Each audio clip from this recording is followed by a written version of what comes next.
Bienvenue dans le fond de la classe, le podcast qui questionne le système éducatif afin d'inspirer des pratiques qui font sens pour les enfants.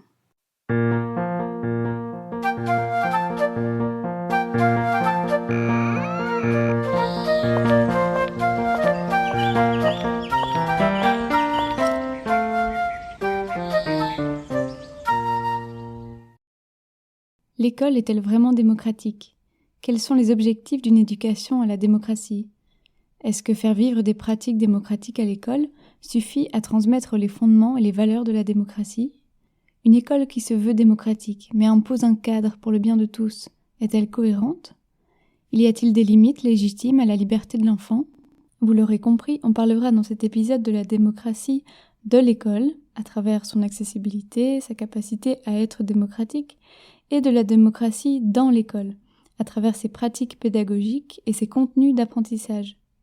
On discutera aussi des écoles démocratiques, une qualification qui désigne non pas n'importe quelle école qui aurait réussi les défis d'une éducation à la démocratie, mais bien des écoles avec un projet pédagogique spécifique, comme on le verra.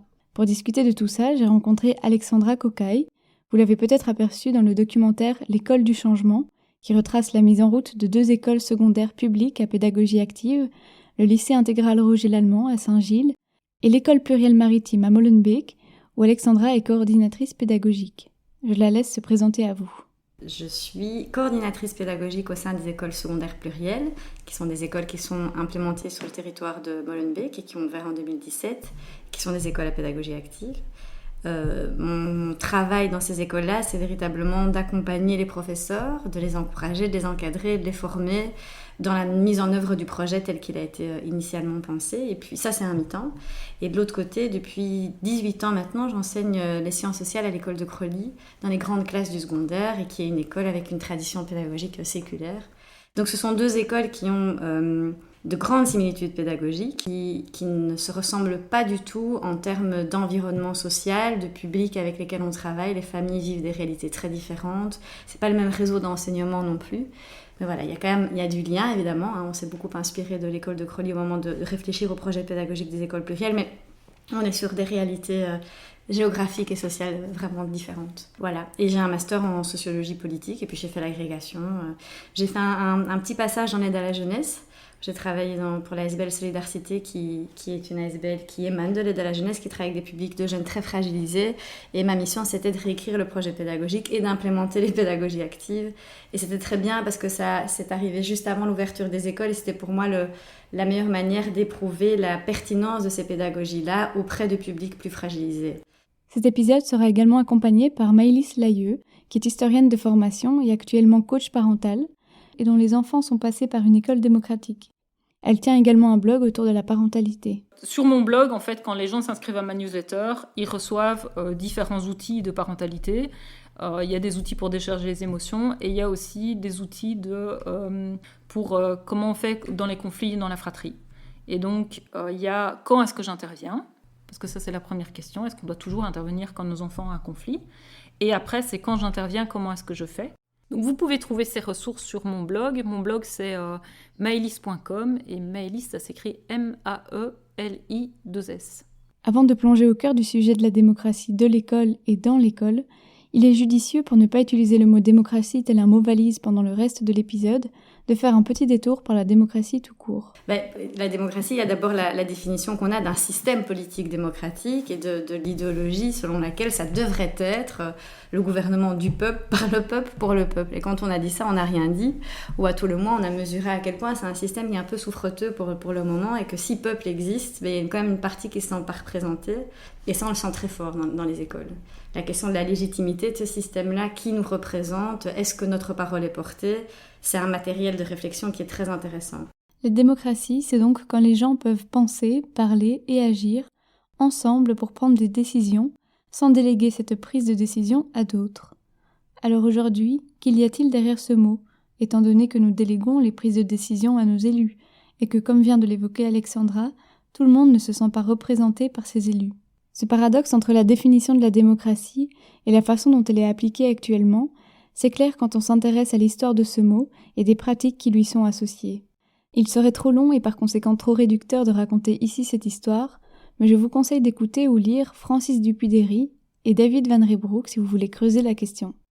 Ce que l'on retiendra pour continuer notre réflexion, c'est que depuis l'émergence de la démocratie moderne au XVIIIe siècle, le principe de représentativité des élus, c'est-à-dire l'élection d'une brochette de représentants pour discuter et prendre les décisions, est utilisé par ses défenseurs comme un moyen suffisant pour prendre en compte les volontés du peuple, alors qu'en réalité, faire intervenir le peuple uniquement par le biais des élections, c'est un très bon moyen pour garder le contrôle sur les décisions et le maintien des privilèges de la classe d'élite à laquelle ils appartiennent bien souvent. Ils instaurent alors dans les têtes du peuple que démocratie égale élection, or cette équation est bien pauvre et éloignée d'un véritable engagement citoyen. Et l'école dans tout ça, est-ce qu'elle aussi prétend être démocratique et continue en fait de servir les intérêts d'une minorité privilégiée ? C'est ce que je vous proposerai d'explorer en première partie de cet épisode sur la démocratie de l'école. Dans un second temps, nous nous concentrerons sur la démocratie dans l'école, car la démocratie c'est aussi l'institutionnalisation d'une culture démocratique vécue grâce à des pratiques spécifiques. Mais si on sort un petit peu de la définition du système politique, et qu'on parle vraiment de culture démocratique, pour moi la démocratie c'est l'institutionnalisation et la ritualisation d'espaces de parole et de prise de décision dans tous les espaces sociaux par lesquels on passe, que ce soit la famille, le travail, le syndicat, l'école, l'associatif. C'est comment est-ce que les individus prennent possession des lieux dans lesquels ils évoluent et s'approprient les lois et les règles auxquelles ils sont censés obéir et se soumettre en bonne intelligence. Et donc, c'est ça qui est intéressant, je trouve, dans nos sociétés, c'est que la démocratie, elle est quand même percolée à différents endroits qui dépassent le cadre du système politique et qui invitent justement à revoir la vision qu'on a de la démocratie. Est-ce que c'est juste tous les 5 ans aller mettre son bulletin de vote dans une urne ou est-ce que c'est donner une plus grande place à la parole et à la légitimation des individus dans le respect des lois auxquelles ils doivent se soumettre, quoi.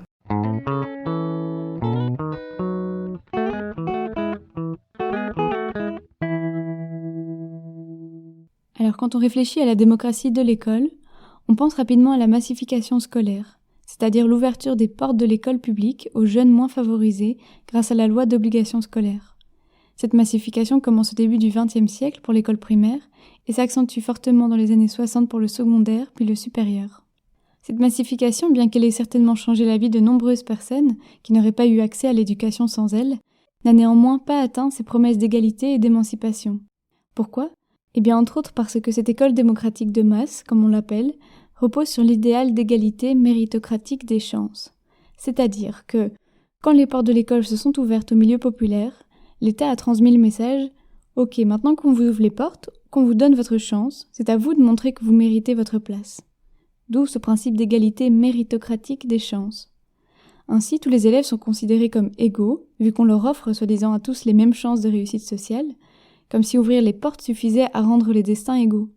Or, c'est complètement négligé que souvent, les enfants de milieux populaires dont les parents ne connaissent pas la culture scolaire, dont l'habitus est éloigné de celui de l'école, n'ont pas les mêmes moyens et sont désavantagés par rapport à leurs camarades des milieux favorisés. En effet, les réformes de démocratisation n'ont pas pris la peine d'élargir les références sociales et culturelles au sein de l'école, ce qui creuse encore plus les distinctions entre les enfants pourtant assis dans les mêmes classes. Les inégalités qui, avant la massification, étaient donc des inégalités de destin, qui s'héritaient de génération en génération de par la condition sociale, deviennent des inégalités de parcours. Notre place dans la société n'est plus déterminée par notre héritage, mais par les filières scolaires qui nous orientent ou nous relèguent dans des spécifications plus ou moins prestigieuses. Les filières sont finalement le moyen de maintenir l'entre-soi des classes favorisées, malgré la massification. Ce qui revient finalement à produire tout autant d'inégalités sociales que lorsque les destins étaient figés par héritage, sauf que cette fois-ci c'est encore pire, parce que ces inégalités sont tenues pour justes et incontestables, vu qu'elles sont le résultat d'une compétition soi-disant équitable.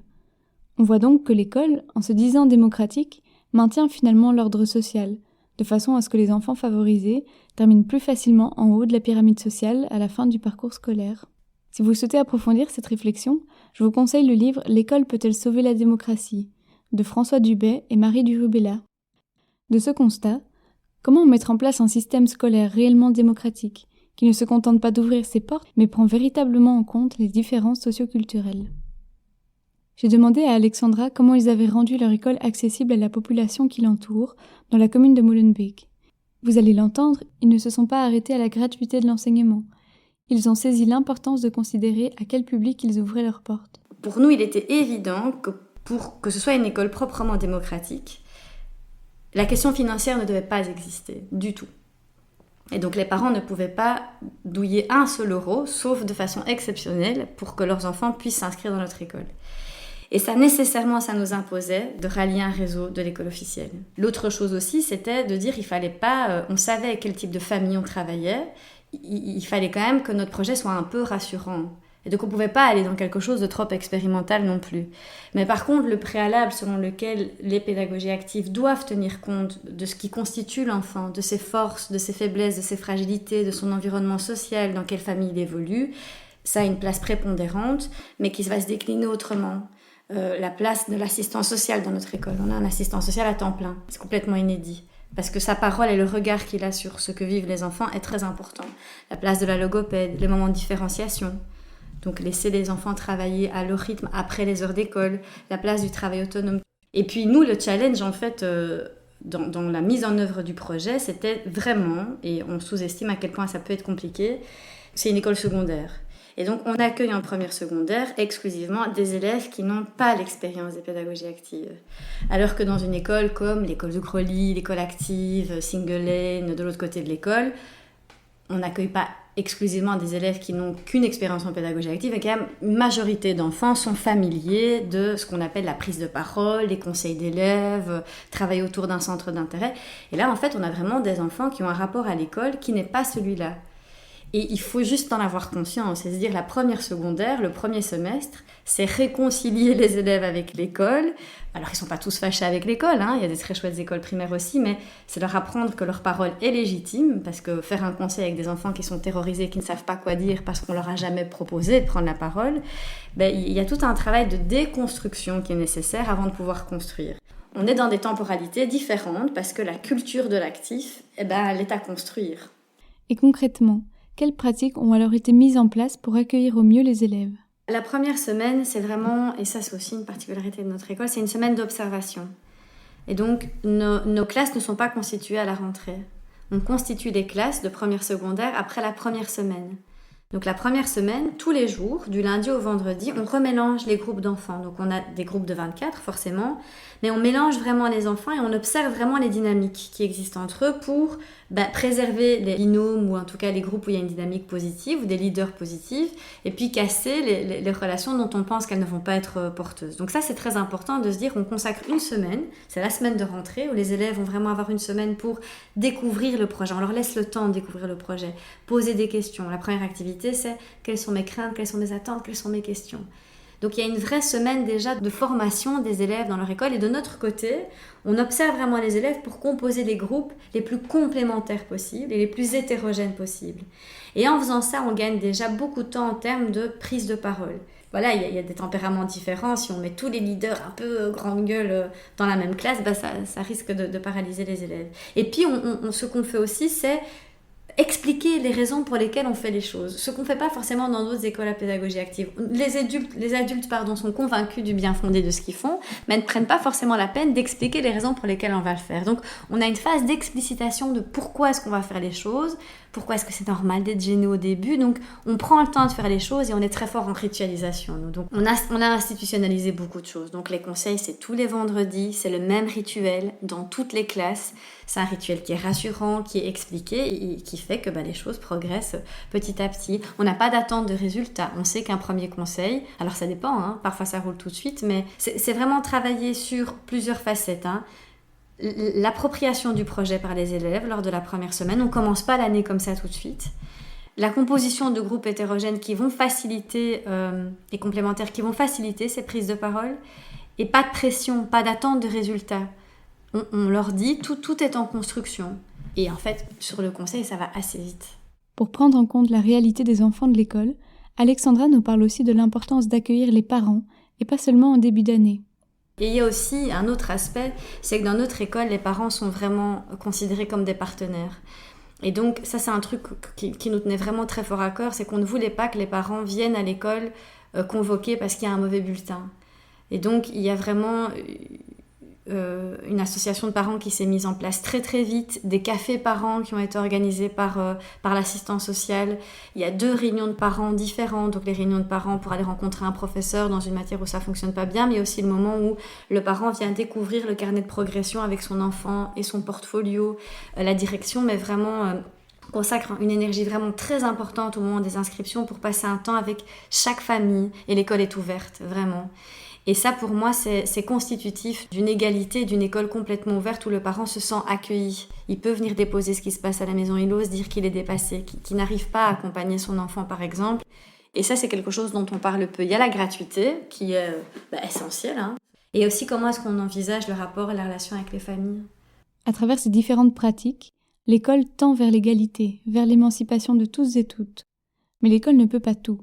François Dubay et Marie Durupella nous disent dans leur livre que le facteur le plus décisif pour tendre vers l'égalité des chances reste la réduction des inégalités sociales qui, en amont de l'école, conditionnent les aptitudes et les aspirations des élèves.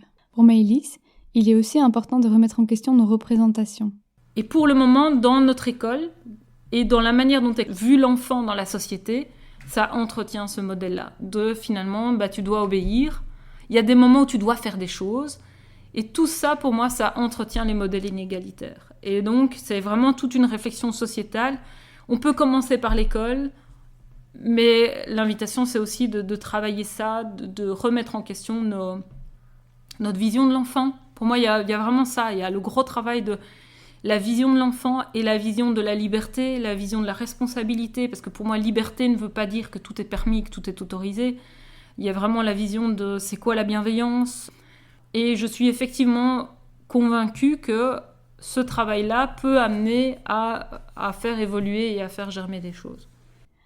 Mais ces mêmes auteurs nous disent aussi que certains systèmes accentuent la reproduction sociale, alors que d'autres la réduisent. L'école n'est donc pas le réceptacle passif et impuissant des inégalités sociales, elle a une action propre. Ils nous disent également qu'une école plus juste et plus sensible à ses propres effets pourrait ne pas contribuer, souvent sans le savoir, aux malheurs et aux crises qu'elle croit combattre.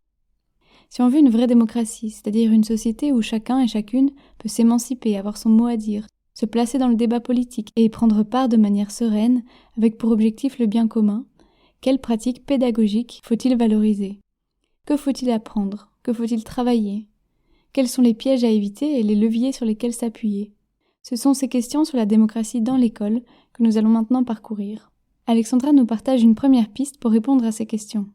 Je trouve que ce qui est important, et particulièrement en Belgique, mais je crois que c'est vrai partout, c'est que quand on parle d'éducation à la démocratie, il convient que les élèves soient confrontés à l'exercice de prise de parole et de confrontation à des idées qui sont différentes. En fait, ce qui n'arrive jamais dans le monde social. On est rarement confronté à quelqu'un qui n'a pas la même avis que nous, ni dans la vie sociale réelle, et encore moins dans la vie sociale virtuelle. Donc ça, c'est important. Je crois que c'est compliqué de se dire un citoyen est un citoyen démocratique s'il n'a pas exercé à l'école ce moment de confrontation d'idées, de débat d'idées et de recherche d'un compromis pour le bien collectif, pour le bien-être collectif, pour le bien commun, et définir c'est quoi le bien commun. Ça, c'est un truc qui est important, et c'est vrai que si on ne l'apprend pas à l'école, je ne vois pas très bien où on l'apprend. Et je connais peu d'adultes qui soient capables de gérer sereinement un débat d'idées, moi la première. Donc voilà, ça me semble compliqué. Pour rebondir sur la nécessaire confrontation avec l'altérité dans les débats, dont parle Alexandra, j'aimerais lire un extrait de la vidéo de DataGull sur la démocratie. Il dit ceci. La démocratie, c'est l'opposé du confort. C'est assumer l'incertitude, la confrontation. On a souvent cette fausse image en tête, quelque chose de simple, épargné par les conflits. Et si c'était l'inverse, un système complexe qui se nourrit de nos désaccords? Un corollaire de cette prise en compte de la complexité et des désaccords, c'est le temps que cela demande. Le chercheur Francis Dupuy-Derry soulève également ce point. Il dit que pour être égaux et libres politiquement, il faut avoir du temps. Son exemple est d'ailleurs assez éloquent. Si le barème d'efficacité politique était le temps, c'est-à-dire que le système le plus efficace serait celui dont les décisions sont prises le plus rapidement, eh bien c'est la dictature qui gagnerait haut la main. Comment être plus rapide que lorsqu'une seule personne, et c'est peut-être ses quelques conseillers, suffit à être consultée? C'est donc un défi supplémentaire pour l'école, qui manque toujours de temps, que de dégager celui nécessaire à l'élaboration d'un débat, à la recherche de documentation appuyant les discours, et à la prise en compte des avis de chacun et chacune. Je vous renvoie d'ailleurs à l'épisode précédent sur cette question du temps scolaire. D'ailleurs, n'a-t-on vraiment pas le temps, Ou est-ce une question de priorité ? Si en fait elle n'a pas le temps d'instaurer des pratiques démocratiques, quelles sont ses missions, quoi ? Et en fait, et ça c'est pas l'école ensemble, c'est pas les écoles plurielles, c'est le décret mission, c'est le décret mission 95-96 qui dit la mission première de l'école, c'est de former des citoyens responsables, solidaires, capables d'activer les leviers d'une société démocratique. Et donc moi j'ai toujours envie dans un jeu un peu de jeu de verbal de dire mais en fait c'est ça qu'on nous demande de faire, absolument, c'est même pas de les amener aux portes de l'université, c'est de former des citoyens. Donc ce temps-là, il doit être pris. Et c'est pas la responsabilité des profs. Moi, je me dis toujours, quand on fait le procès de l'école, il faut faire attention à pas trop brutaliser les profs. C'est le procès d'une institution aussi. Et dire qu'en fait, le temps, ça se crée, le temps, ça se libère. Dans notre école, on passe pas notre temps à faire des débats tout le temps. Je pense qu'il y a un temps pour tout. Ça, c'est très important aussi. Il y a un temps pour tout. Donc, on ne débat pas de tout. Il y a des choses desquelles on ne débattra d'ailleurs jamais, parce que vous êtes dans une école et qu'on a des responsabilités, nous, en tant qu'adultes, que direction, pouvoir organisateur. Donc, il y a des sujets desquels on débat, des sujets desquels on ne débat pas. Et il y a un moment pour débattre. Mais ce moment, il doit exister. Il doit être ritualisé, régulier, à un moment qui est identifié par les élèves. Et chez nous, c'est le vendredi pour clôturer la semaine. Et à raison d'une fois, une fois par mois, non, une fois toutes les 2 semaines, le conseil de déléguer. Donc, tu vois, c'est ça aussi, c'est se dire, dans une école démocratique, on passe pas son temps à débattre toute la journée. En fait, on débat peu souvent. On débat 1 fois par semaine. Et c'est largement suffisant. Et c'est pas perdre du temps. C'est vraiment en gagner sur l'avenir, quoi. Vraiment. Si on ne débat pas de tout, qu'est-ce qui n'est pas soumis au débat, par exemple ? Par exemple, il y a un règlement d'ordre intérieur. Et pour moi, c'est très important de pas tromper les élèves. Il y a une hiérarchie des normes dans la vie, quoi. Enfin, je veux dire... Donc on ne débat pas sur le règlement d'ordre intérieur, on peut débattre, mais on ne va pas renégocier les statuts des élèves et le statut du prof, on n'a pas le même statut. Mais c'est intéressant de travailler sur la notion de statut, la notion de responsabilité. N'ayant pas la même responsabilité, on n'a pas le même statut. Et donc nous, on est tenu à un règlement de travail, vous êtes tenu au règlement d'ordre intérieur. On va pas, il y a des choses desquelles on ne débat pas, c'est... de la personnalité d'un professeur, on peut discuter de situations problèmes, mais vous n'êtes pas libre de dire nous on veut plutôt tel professeur plutôt qu'un autre. Donc il y a un cadre qui est très clair et des décisions qui ne leur appartiennent pas. Et comme il y a une série de décisions qui ne nous appartiennent pas à nous, et ça c'est des choses qui créent beaucoup de frustration, parce qu'ils jouent leur rôle et c'est même positif. C'est pas vrai, c'est pas la démocratie alors. Donc, mais c'est très chouette. Donc, des fois, et surtout à partir du moment où ils rentrent en 3e et 4e, oui, en fait, on prend que des décisions sur la cour de récréation, le savon, c'est nul. Et donc, c'est assez chouette de dire, ouais, effectivement, on ne va pas vous demander votre avis sur le règlement d'ordre intérieur, sinon on se met nous dans l'illégalité. En fait, donc voilà, et c'est très chouette, c'est très riche. Ne pas vouloir tromper les élèves sur le fait qu'il existe des hiérarchies est une chose, mais ne pas les tromper non plus en parlant de pratiques démocratiques, quand en réalité les décisions restent chapeautées et dirigées sur des décisions secondaires est important aussi. On reviendra sur les limites du conseil de classe pour témoigner de pratiques démocratiques, juste après avoir fait un petit saut dans le milieu familial avec Maëlys, chez qui les débats sont très présents. Je crois que pour à peu près n'importe quelle décision, ils peuvent au moins dire leur avis, c'est le minimum, pour tout. Après, c'est difficile en fait. C'est difficile parce que c'est très... je vais pas dire naturel, c'est pas du tout naturel, à la base en tout cas, ça devient de plus en plus naturel, mais c'est toujours en co-construction. Et donc, c'est un des trucs que j'adore chez les enfants, c'est que c'est très confrontant. Donc c'est toujours au moment où on pense « Allez, on va faire ça », qu'il y en a un qui va dire « Bah non ». Et qu'on se dit « Non, mais je veux pas discuter de ça maintenant ». Et que c'est difficile à ce moment-là de rester dans ses valeurs et que clairement, parfois, on ne le reste pas. Et quand on prend le temps et que l'on est ouvert à la discussion, comment est mené l'échange ? C'est aussi tout un travail d'écoute, parce qu'il y a le premier nom, et puis il y a qu'est-ce qu'il y a derrière ce nom. Donc à chaque fois, disons que ça va être ça quand on va discuter, ça va pas forcément être « Ah, il dit non, alors voilà », parce que sinon, de toute façon, ce serait pas co-construire, ce serait pas vivre ensemble, ce serait nous vivre en fonction d'eux, et je pense que c'est positif pour personne. Mais c'est vraiment, tiens, vous avez envie de ça, nous on a envie de ça, qu'est-ce qu'il y a derrière ? Qu'est-ce qu'il y a derrière chez moi ? Qu'est-ce qu'il y a derrière chez toi ? Et du coup, comment on peut se rejoindre ? Je parlais juste avant ça des limites que pouvait avoir le conseil de classe à réellement faire vivre des pratiques démocratiques. Pour Francis Dupuy-Derry, ces conseils, quand ils portent sur des sujets secondaires et sont chapeautés par des supérieurs qui tranchent du bien fondé des propositions, transmettent en réalité l'illusion d'une démocratie. Ils sont utilisés à ses yeux comme un moyen de faire intégrer aux élèves une démocratie libérale telle qu'on la connaît aujourd'hui, où finalement les élus décident sans l'avis du peuple. Mais si, comme le disait Alexandra, ce qui est au cœur du projet de conseil de classe, c'est l'exercice de la prise de parole en public et la confrontation à des idées qui sont différentes des nôtres, si c'est apprendre à discuter sereinement, à exposer ses arguments et à les étoffer, en ça, le conseil permet d'éduquer à la démocratie, celle où notre parole est légitime. Et si une école veut éduquer à la démocratie et ne permet pas pour autant aux élèves de tout remettre en question, c'est que la responsabilité de l'adulte entre en jeu. Où placer le curseur entre responsabilité de l'adulte et liberté de l'enfant? Maëlys nous raconte la confrontation qu'a pu rencontrer son fils de 8 ans en retournant dans une école à pédagogie active après être passé par une école démocratique et l'instruction en famille. Il y a des trucs qui leur plaisent pas dans l'école, très clairement, notamment quand ils remettent beaucoup en question l'autorité. Et d'une manière que je trouve assez saine, c'est-à-dire que pour leur bien-être, à ce moment-là, ils sont peut-être conformés à ce truc-là, mais on va en discuter à la maison. Et si ça va pas, on va essayer, c'est pas toujours évident, mais d'aller en discuter avec l'équipe. Donc ça, ils aimeraient bien plus, je pense, clairement, de pouvoir plus d'espace de discussion, et parfois comprendre. Souvent, ils me disent, mais il explique même pas. Oui, c'est souvent ça, il explique même pas pourquoi, il nous dit de faire ça, et c'est pas ok pour moi, et je vois pas pourquoi je dois le faire. C'est beaucoup ça qui remettent en question, c'est je vois pas pourquoi je dois le faire. Mais le plus difficile, justement, ça a été ça. Ça a été quand il disait « Ben non, j'ai pas envie de faire ça », ce qui pour nous est tout à fait entendable. À l'école, les profs nous ont fait la remarque. Quand j'ai été reprendre les enfants, ils ont dit « il nous a juste dit « j'ai pas envie de faire ça ». Et j'étais « oui ». Moi, je trouve ça bien qu'ils puissent dire « tu me proposes quelque chose et ça ne me convient pas », surtout que c'était ok, la manière, il n'a pas dit un gros mot, il n'a pas repoussé l'adulte, c'était juste « j'ai pas envie de faire ça ». Et ça a été très très difficile, je crois que ça a été le plus difficile pour vivre pour eux, et pour moi aussi. C'était de me dire, je suis en train de mettre une contrainte à mes enfants, qui en plus pour moi est une contrainte qui peut pousser un mécanisme, je ne vais pas dire que là c'est le cas, mais c'est un peu le 1000 grammes.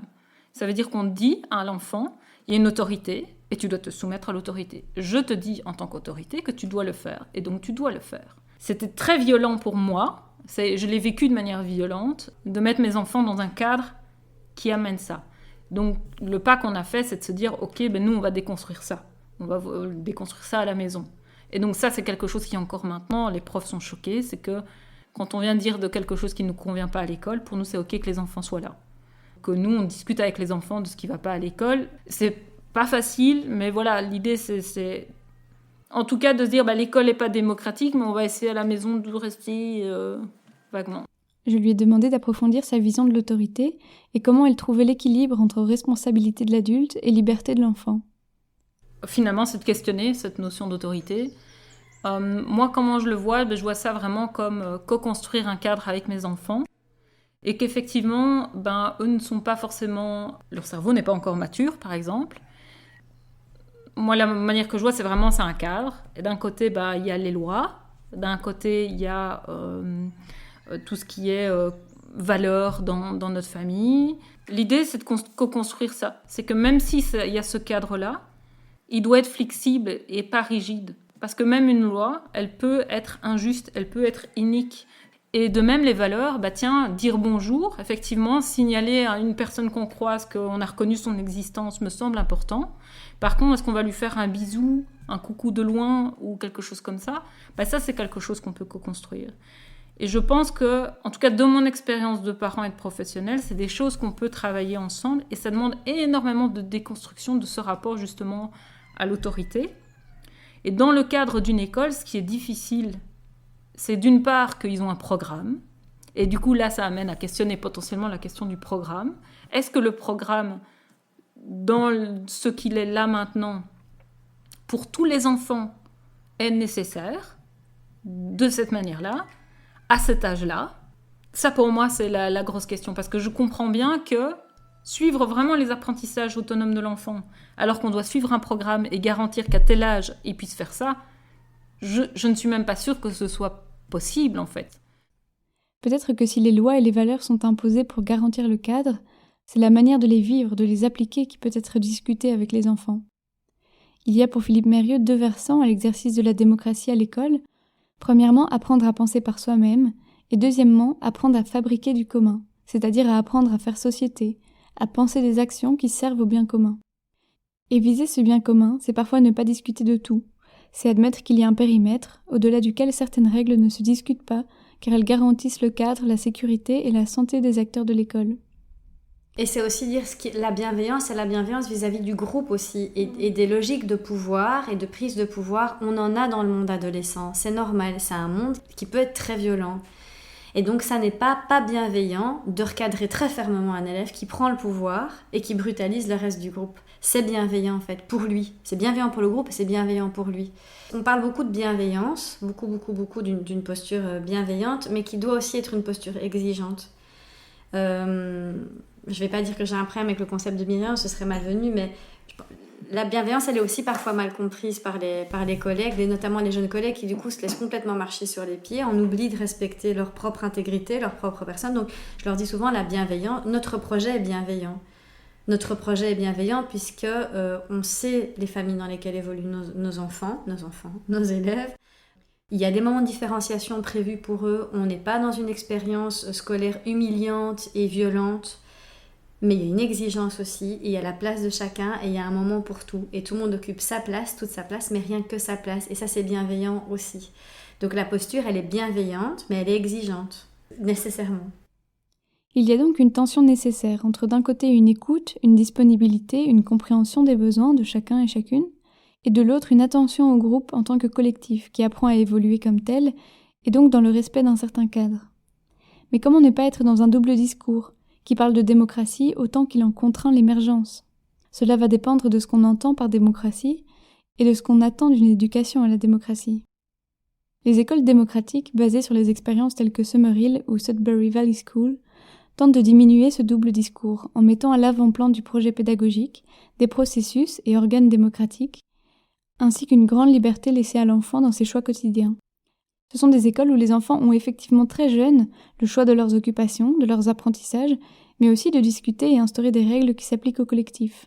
Ces écoles dites démocratiques le sont peut-être effectivement dans l'école, dans les pratiques qui y sont proposées, mais cela n'en fait pas forcément des écoles démocratiques au sens de la démocratie de l'école. C'est ce que je vous propose de discuter juste après une petite pause musicale.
Ces écoles dont tu parles, Summerhill par exemple, ce qu'il faut quand même dire, c'est qu'elles se développent dans un contexte tout à fait particulier qui n'est pas le contexte d'aujourd'hui. C'est dans un contexte, c'est pas la Belgique, c'est dans un contexte de libération comme ça de la parole, de certaines mœurs, dans une remise en question radicale, transversale de toutes les formes d'autorité, l'autorité religieuse, l'autorité morale, de la famille, de l'école, du politique.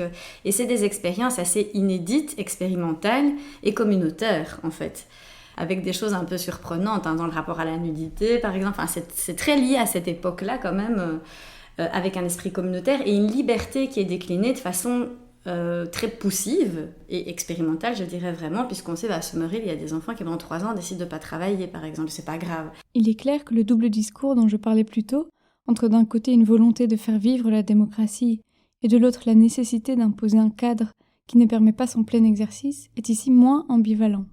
Cependant, on peut questionner l'existence de ce double discours à un autre niveau. Non pas celui de la démocratie à l'école, qui lui est fortement appuyé par diverses pratiques et libertés, mais au niveau de la démocratie de l'école. Premièrement, au niveau de son accessibilité, Ces écoles, en faisant le pari unique des intérêts de l'enfant pour évoluer dans leurs apprentissages, refusent le suivi d'un programme et sa certification. Cela implique que l'État ne finance pas ce type d'école et qu'elle se retrouve généralement obligée d'ouvrir des établissements privés qui indirectement attirent un certain public homogène et favorisé. On peut donc questionner l'exercice d'une démocratie parmi un public homogène.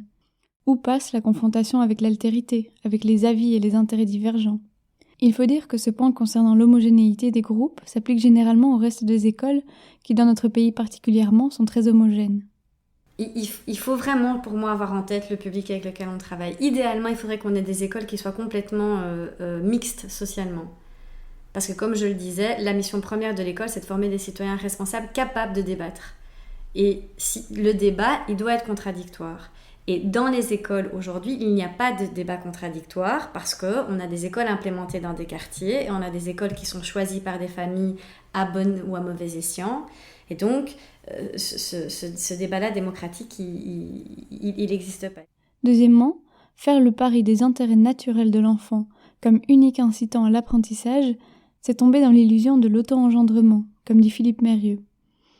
Lorsqu'on fait le choix de refuser toute autorité, de parier sur la seule nature pour stimuler l'intelligence, n'est-on pas dans un déni d'éducation, une résignation aux inégalités, voire un refus du principe d'éducabilité cognitive, c'est-à-dire refuser de penser que tout le monde est capable d'apprendre. Ce qui est naturel, ce sont nos prédispositions à l'imitation.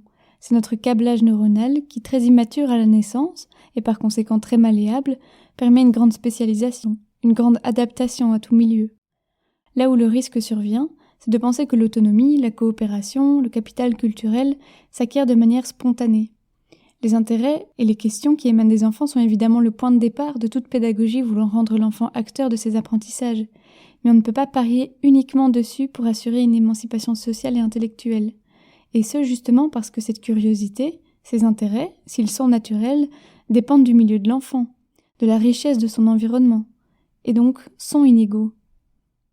Si l'école ne joue pas ce rôle d'environnement stimulant et bienveillant à la fois, différencié et exigeant, justement parce que convaincu des capacités de toutes et tous à apprendre, eh bien on laisse les inégalités de départ se creuser.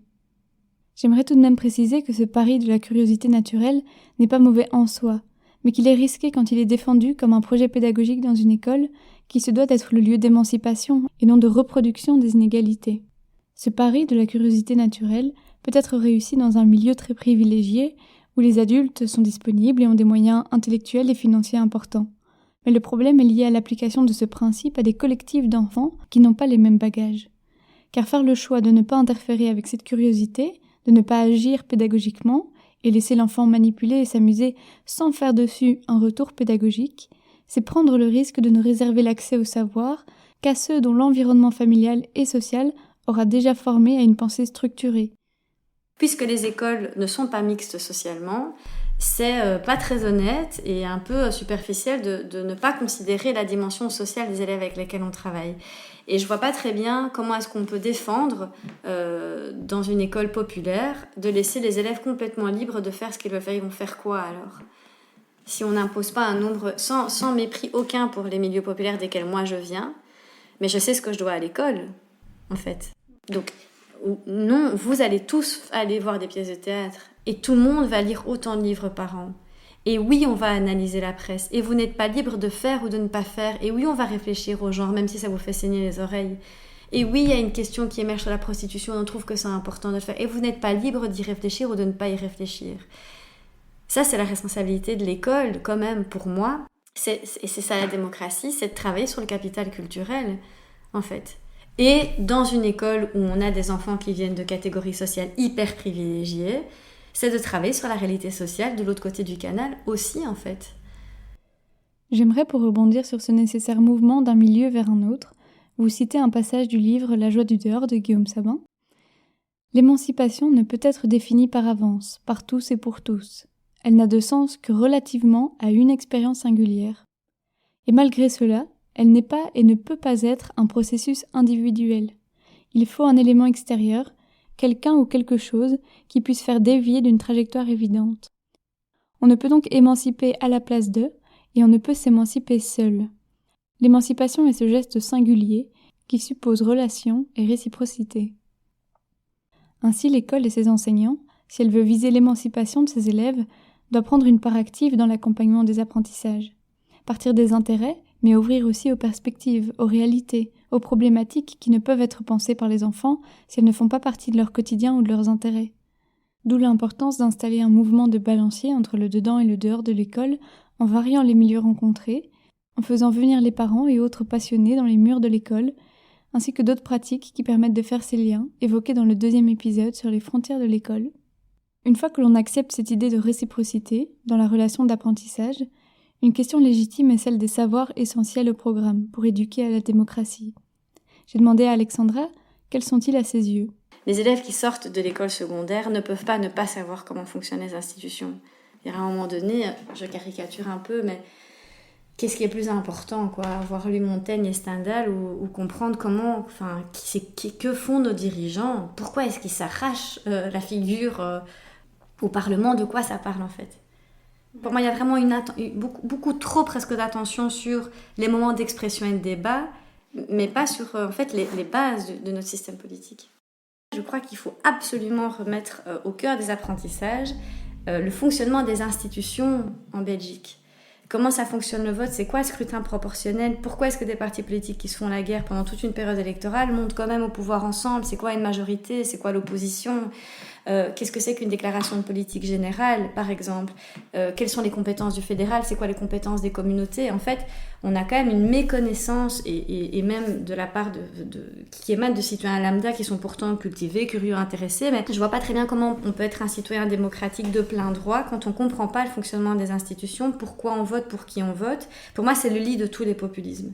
Et donc, tu vois, dans l'éducation à la citoyenneté et dans l'éducation à la démocratie, il y a comment on prend des décisions, comment est-ce qu'on débat, mais il y a aussi comment est-ce que les décisions sont prises par d'autres que nous à un moment, quoi. Et ça, quand même, c'est un truc qui est très bancal dans notre système d'enseignement. Je trouve qu'il y a vraiment des tentatives d'essayer d'installer des choses qui ressemblent au conseil. Moi, je suis de loin l'ouverture d'autres écoles dans le fondamental où il y a vraiment une volonté d'implémenter ce type d'outils-là, hein, des conseils d'élèves, avec parfois de la maladresse, mais en tout cas l'intention est là, mais ça suffit pas. Donc pour te donner un exemple, dans ce projet que je suis de loin, là, c'est la volonté d'instaurer des conseils d'élèves. Et quand tu entends les enseignants en parler, qui sont super motivés, qui sont courageux, parce que faire de l'actif dans de l'officiel, c'est vachement courageux. C'est pas comme ouvrir une école où tu pars d'une page blanche, quoi. Là, c'est vraiment bon. La définition qu'en ont, c'est c'est faire un tour des humeurs. Parler que du ressenti, comment je me sens bien, je me sens pas bien. Et là, tu dis attention, en fait, vous allez faire des groupes de parole psy et vous n'êtes pas outillés pour ça. C'est le préambule du conseil, comment est-ce que je me sens aujourd'hui et pourquoi est-ce que je me sens pas bien, et c'est quand même lié à la vie de la classe. Parce que sinon, il y a d'autres espaces pour parler de ce qui se passe à la maison. Mais c'est surtout identifier les situations problèmes, identifier les situations de tension, proposer des solutions pour y parvenir et les voter et les acter pour organiser le vivre ensemble. Et donc, réduire ce conseil à comment je me sens aujourd'hui et ne travailler que sur les émotions, en fait, c'est pas que c'est dangereux, mais c'est maladroit. Nico Hirt parle notamment dans le livre « Qu'as-tu appris à l'école ?» de l'importance de saisir la complexité des enjeux politiques, économiques, technologiques, environnementaux des problématiques abordées. J'ai donc demandé à Alexandra s'il y a dans son école des cours interdisciplinaires qui abordent ces disciplines de manière à la fois historique et liée aux enjeux actuels. C'est le cours que j'enseigne moi. Le cours de Sciences qui est un cours à option, et c'est un cours qui met vraiment la lumière et l'attention sur les questions d'actualité, les questions du monde contemporain, les questions autour du climat, les questions autour de la dette, et les questions autour de la décolonisation, les questions autour du genre. Et c'est problématique un peu que ce soit qu'un cours d'option qui le prenne en charge.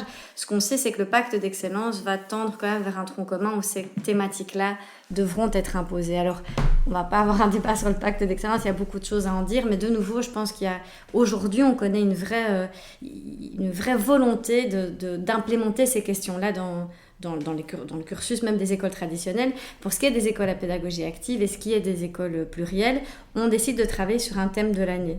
Et donc, en première année, ils travaillent sur le thème écologie-consommation, en deuxième année, protection-défense, en troisième année, enfin c'est sur un niveau, donc c'est en troisième ou en quatrième, corps et identité, migration-climat, utopie-révolution. Et donc ça, c'est des thématiques qui vont vraiment traverser leur scolarité et autour desquelles ils vont pouvoir poser et adresser une série de questions. Et ces thématiques-là amènent les questions dont tu parles, et je crois que c'est fondamental. Les élèves doivent avoir une petite connaissance de leurs droits, par exemple. Ils parlent beaucoup des violences policières, qu'est-ce qu'on peut faire ? Ils doivent pouvoir avoir accès à ces questions-là. Et je crois qu'on le fait, mais de manière pas assez institutionnalisée. Et ce qui est dangereux aussi, c'est de se dire, ok, dans les écoles à pédagogie active, on va réfléchir à ces questions-là et pas dans le traditionnel. Il faut absolument sortir de ce clivage-là. Et il faut vraiment arriver quand même à ce qu'il y ait une équité dans les troncs communs, quoi. Et je crois que le pacte d'excellence a cette force-là. Tout le monde va voir comment est-ce que ça va se mettre en place. Mais c'est dire, non, parler de décolonisation, parler de genre... parler de violence policière, ça ne doit pas être un projet d'école, en fait. C'est un projet de société, en fait. C'est former des citoyens, et donc ça doit apparaître dans les troncs communs de toutes les écoles, indépendamment des dynamiques pédagogiques à l'œuvre. La démocratie est sans cesse une quête, que ce soit dans les écoles traditionnelles, à pédagogie active ou dites démocratiques. Il n'y a pas de modèle parfait qui permette l'exercice d'une démocratie complète et réelle, car chaque projet pédagogique, en fonction de ses valeurs, des missions qu'il se donne, porte ses propres tensions. Entre reproduction et réduction des inégalités, entre domination et émancipation, entre sélection et égalité des chances, l'école doit se positionner. Car comme je l'évoquais en introduction, l'école n'est pas passive dans ces processus. Et je terminerai avec cet extrait d'un article de Nico Hirt intitulé « L'école démocratique, un rêve inaccessible ?» L'école ne pourra jamais faire en sorte que tous soient égaux dans une société fondée sur l'inégalité. Mais elle peut faire en sorte que tous soient capables de comprendre, de critiquer, de combattre et de transformer cette société injuste. Je vous laisse avec les petits mots de Pauline. Est-ce qu'à l'école, on te demande souvent ton avis ? Pas souvent. Dans quel cas est-ce qu'on te demande ton avis ? Pour le théâtre ou bien des choses comme ça. Alors, est-ce que tu peux dire ce que tu penses à l'école ? Est-ce que tu as le droit de dire ce que tu penses ? Oui. Si c'est en lien avec quelque chose qu'on fait toute la classe, oui. Et si c'est pas en lien, alors ? Je le dis à une personne, à la personne que j'ai envie de dire. D'accord. Alors, est-ce que vous faites des conseils de classe parfois à l'école ? C'est quoi les conseils de classe ? Alors, c'est une assemblée de la classe, c'est quand la classe se réunit pour discuter de choses qui la concernent. Toute la classe ? Oui, toute la classe. Ou bien les autres classes ? Non, toute la classe, ta classe à toi. Non. Non ? Vous faites pas des rassemblements de toute la classe ? Oui. Et ça arrive parfois le matin, vous vous réunissez tous ensemble ? Oui. Et vous chantez ? Tous les matins. Et alors vous faites quoi le matin quand toute la classe se réunit ? Elle nous explique un peu ce qu'on va faire. Et est-ce que, à cette occasion, quand elle vous explique, vous avez le droit de dire, par exemple, « Ah, j'ai pas envie de faire ça, je voudrais bien faire autre chose ». Non, on le dit quand on a fini de parler. Et puis quand on va faire l'activité, on lui dit « Non, j'ai pas trop envie, j'aime pas trop faire ça ». Est-ce que vous êtes obligé de faire les activités ? Si c'est des activités importantes, oui, mais si c'est pas des activités très importantes, on n'est pas obligé. Ah, ok, donc si c'est un bricolage par exemple, est-ce que vous êtes obligé de faire le bricolage si vous avez pas envie ? Un bricolage comme un livre, du théâtre ou quelque chose comme ça. Un bricolage comme une peinture ou un dessin ou des exercices de graphisme. Graphisme, on est obligé, oui. Mais pas le reste. Par contre, livre, théâtre, ça on est obligé. Si on a envie, on peut dire à Ingrid, j'ai envie de faire, par exemple, de l'aquarelle libre. D'accord. Est-ce que tu penses que c'est plus à l'école ou à la maison qu'on apprend à devenir grand ? À la maison. Pourquoi est-ce qu'on apprend plus à devenir grand à la maison ? Parce qu'il y a des carnets pour écrire et il n'y en a pas à l'école. Il n'y a pas de carnet pour écrire en 3e maternelle à l'école ? Non. Et quelles sont les autres activités qui aident à grandir ? Qu'est-ce qui fait grandir un enfant ? Le soleil. Le soleil ? Ça fait grandir les enfants ? Oui. Comme les plantes et les fleurs ? Tu crois ? Quoi d'autre ? Apprendre et travailler. Et c'est quoi travailler pour un enfant ? C'est aller à l'école et bien faire les choses. Et quoi d'autre? Est-ce que tu penses à des choses, des activités qu'on fait à la maison et qui te donnent le sentiment de devenir grande, d'être grande? Coudre des doudous. Coudre des doudous. Est-ce que tu as l'impression que dans la vie, on fait toujours ce qu'on veut? Non, Pourquoi pas? parce que on doit respecter les règles que les maîtresses nous donnent ou bien que le gouvernement a dit. Et pourquoi est-ce qu'il faut respecter certaines règles? Parce que sinon, c'est pas respectueux C'est pas respectueux de quoi ou de qui? de celui qui a fait les règles. Est-ce que tu connais une règle qui a pour but que les choses se passent bien entre les gens? Oui, ne pas faire de mal aux autres et ne pas faire de mal à soi. Est-ce que tu te sens plus libre, te sentirais plus libre dans un monde où il y a des gens qui peuvent faire du mal, qui ont le droit de faire du mal aux autres? Ou est-ce que tu te sens plus libre dans un monde où les gens ne peuvent pas faire du mal aux autres? Moi, c'est où les gens ne savent même pas qu'ils savent faire du mal aux autres. Et ça veut dire quoi être ami? Ça veut dire qu'on aime les gens. Si tu n'es pas ami avec quelqu'un, est-ce que tu peux quand même discuter avec lui? Oui, parce que sinon c'est pas très chouette. Parce que si on se bagarre, il faut discuter pour pas que ça se reproduise. Tu voudrais que le monde soit comment? Que les fleurs poussent plutôt en hiver, que la vie soit beaucoup plus chouette. La vie soit plus chouette? Tu voudrais que la vie soit plus chouette comment? Dans l'école. Elle est comment l'école de tes rêves? Avec de l'herbe à la place du sable et des fleurs. Je vous invite à rejoindre la page Facebook et Instagram du podcast. Vous les trouverez au nom de l'émission lefonddelaclasse.podcast. Je vous invite également à vous inscrire à la newsletter dans laquelle je partage des références, des livres, des podcasts, des conférences que je trouve intéressantes. Et vous trouverez ces liens dans la description de cet épisode. C'était Le Fond de la classe, un podcast écrit et réalisé par Maëlle Cahan. Les arrangements musicaux ont été composés et enregistrés par David Cahan. Si vous avez aimé ce podcast, n'hésitez pas à le noter sur votre plateforme d'écoute et à le partager à des amis. Merci et à bientôt!